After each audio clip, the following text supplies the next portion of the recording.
एक बार फिर से बांग्लादेश की तरफ से हमें एक बहुत ही ज्यादा इन्फ्लेमेटरी स्टेटमेंट देखने को मिला है। बांग्लादेश के एक सीनियर लीडर हैं जिन्होंने यहां पर कहा है that India should not forget कि बांग्लादेश जो है वो कोई सिक्किम या भूटान नहीं है। इन्होंने कहा आपने शेख हसीना को शरण दे दी है, ये ठीक है, लेकिन अगर आप उनके निर्देशों पर बांग्लादेश को अस्थिर करने की कोशिश करेंगे तो ये लंबे समय में भारत के लिए अच्छा नहीं होगा। बल्कि यहां पर उन्होंने ये भी कहा कि शेख हसीना एक तरीके से भारत के ही द्वारा लगाई गई पपेट थी, जो कि केवल और केवल भारतीयों के लिए काम कर रही थी, कि अगर इंडिया ने ऐसा नहीं किया तो हम लोग इंडिया का चिकन नेक कट ऑफ कर देंगे with the help of China. उन्होंने कहा कि बांग्लादेश 18 करोड़ लोगों का देश है एंड इंडिया के पॉलिसी मेकर्स को ये वाली चीज याद रखनी चाहिए। सामने क्रम हम तो ये सुनते थे कि बांग्लादेश की मुख्तलिफ तंजीमें भारत को धमकियां लगाती दिखाई दे रही हैं, उसके खिलाफ कार्रवाइयों की बातें की जा रही हैं, और फिर हमने चंद कार्रवाइयां बॉर्डर पर देखी भी जिसमें बांग्लादेशी जवान भारतीय फौजी को उठाकर अपनी टेरिटरी में ले गए और फिर बाद में मिन्नत समाजत करके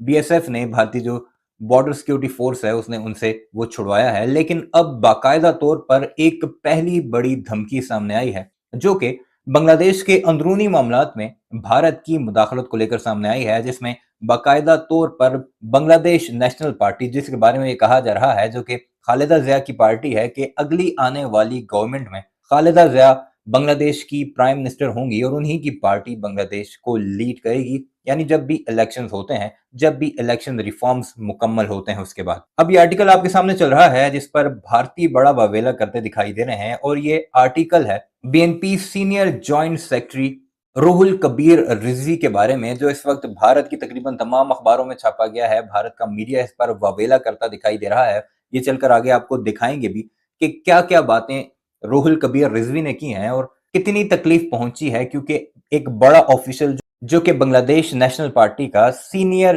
जॉइंट सेक्रेटरी है, यानी कि खालिदा जिया का नंबर 2 और नंबर 3 है, उसने क्या कुछ कहा है, जरा ये मुलाहिजा कीजिए। वो कहता है इंडिया शुड रिमेंबर, इंडिया को याद रखना चाहिए, that Bangladesh is not Sikkim और भूटान। बांग्लादेश ना तो सिक्किम है जिस पर भारतीयों ने कब्जा कर लिया था, और ना ही भूटान है जो कि हर एक बात भारतीयों की मान लेता है। अब जो आगे चंद बातें की हैं वो जरा मुलाहिजा कीजिएगा। वो कहते हैं यू यानी India have provided refuge to Sheikh Hasina, तुम लोगों ने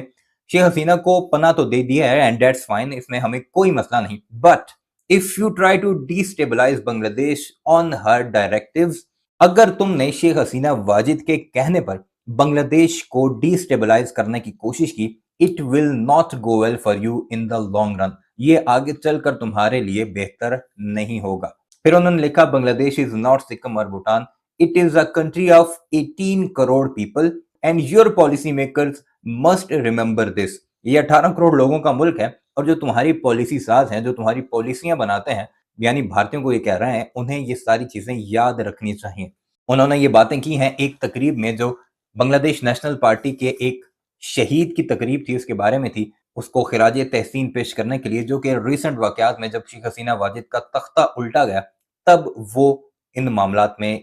इन झड़पों में शहीद हुए थे। वो के मजीद क्या उन्होंने कहा, उन्होंने एक सीनियर लीडर जो कि त्रिपुरा के हैं यानी भारतीय रियासत के हैं, जिन्होंने बांग्लादेश के बारे में कहा था कि Bangladesh would not remain stable without India, यानी बांग्लादेश भारत के बगैर स्टेबल नहीं रहता, उनको जवाब देते हुए कहा what kind of message are you sending, तुम किस तरह के मैसेज सेंड कर रहे हो। बांग्लादेशी बहादुर हैं एंड रिजिलियंट पीपल, और वो अपना दिफा करना जानते हैं, और वो मज़ाहमत पसंद लोग हैं। वो जानते हैं कि वो अपना मुल्क कैसे चला सकते हैं, और उन्हें किसी फॉरेन एजेंट के यानी भारतीयों के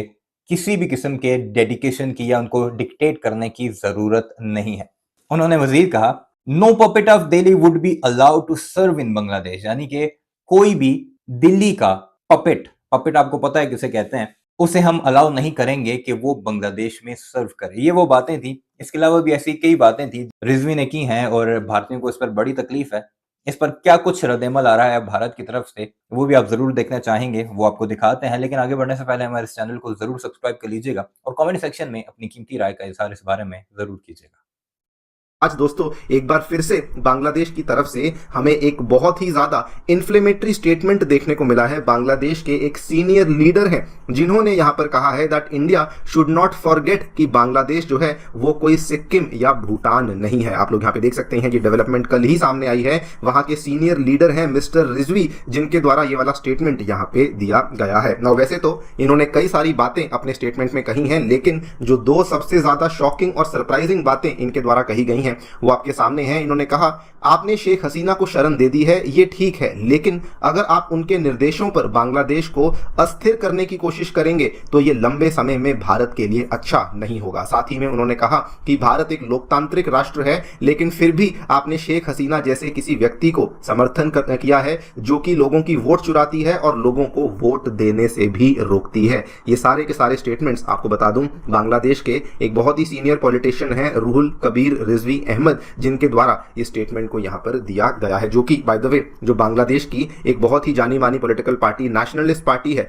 उसके सीनियर जॉइंट सेक्रेटरी जनरल भी यहां पर उस पद को भी ये संभालते हैं। Alright, so directly coming to the point, Bangladesh के जो ये बीएनपी के नेता जिनकी हम बात कर रहे हैं, असल में क्या हुआ, रिसेंटली बीएनपी के द्वारा बांग्लादेश के राजशाही में वहां पर एक मीटिंग को ऑर्गेनाइज किया गया था। उस मीटिंग में इन्होंने सबसे पहला स्टेटमेंट ये कहा कि बांग्लादेश इज नॉट सिक्किम या फिर भूटान। उन्होंने कहा कि बांग्लादेश 18 करोड़ लोगों का देश है एंड इंडिया के पॉलिसी मेकर्स को ये वाली चीज याद रखनी चाहिए। नाउ सबसे पहले तो सिक्किम या भूटान का उदाहरण यहाँ पे क्यों दिया गया है, ब्रीफली आपको हिस्ट्री बता दूं। सिक्किम दोस्तों 1950 में इंडिया का प्रोटेक्टोरेट बना था, जब इंडिया और सिक्किम के बीच में ट्रीटी को साइन किया गया था एंड उसी ट्रीटी के माध्यम से उसके बाद से उसकी जो एक्सटर्नल रिलेशंस और उसकी जो डिफेंस रिलेशंस हैं वो सारा का सारा दारोमदार बेसिकली भारत के पास आ चुका था। एंड सिमिलरली भूटान के साथ भी ऑलमोस्ट सिमिलर ट्रीटी साइन हुई थी 1949 में, जब इंडिया भूटान फ्रेंडशिप ट्रीटी के तहत ये कहा गया था कि अगर भूटान को कोई भी अपनी फॉरेन पॉलिसी में स्टेप लेना है,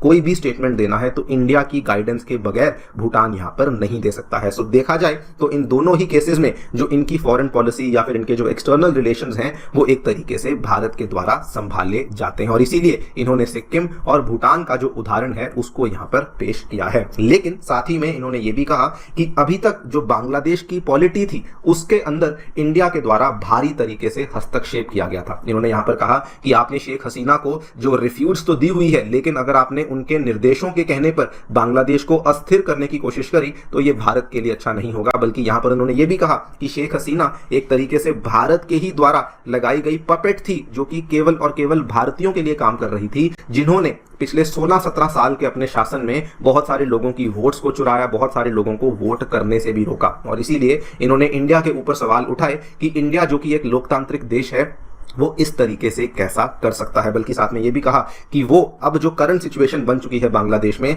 वो कभी भी अलाउ नहीं करेंगे कि न्यू दिल्ली का या इंडिया का कोई भी पपेट अब बांग्लादेश में आकर के सर्व करे या फिर कर सके। नाउ क्लियरली देखा जाए तो ये सारी की सारी जो बातें यहाँ पर कही गई हैं इनका कोई बेसिस नहीं है, बेकार में बढ़ चढ़ के इस तरह की बातें करी गई हैं।